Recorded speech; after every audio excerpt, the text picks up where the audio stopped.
or naminaw niining atong panagtapo karon nga kahaponon usbong gumayong hapon sir. Una sa tanan kami isip mga lehitimo nga mga tribo ug mga leader sa mga tribo ang tinud-anay wala gyud namo ginaila og unsa ni gi accept ang gihimo ni dato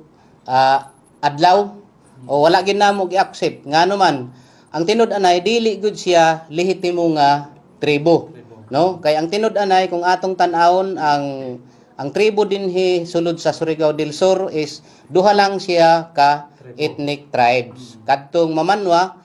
Mandaya ug Manubo. Maulang gyud na siya ang mga tribo diri. Ang kanang uban ang tinud-anay kanang giingon ni dato adlaw nga siya usa ka lehitimo nga tribo ang tinud-anay dili na sila tribo kung dili nga nagpatit tribo-tribo lang tungod sa ilahang mga personal nga mga interes nga diin sa among tinan-awan mismo sa amo ang pagka-leader sa mga tribo sila ang naghatag og mansa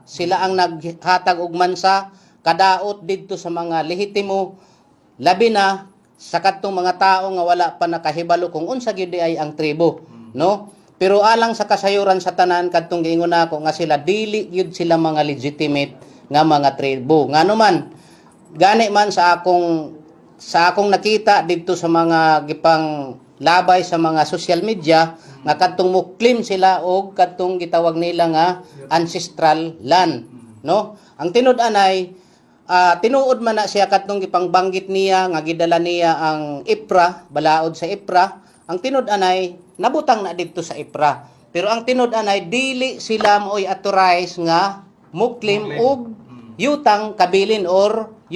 kadtong gitawag nila nga ancestralan ngano man duna tay mga saktong gani man diri sa amo ang mga tribo dunay mga sakto nga proseso unsaon na siya pag-ila nga kana iya gyud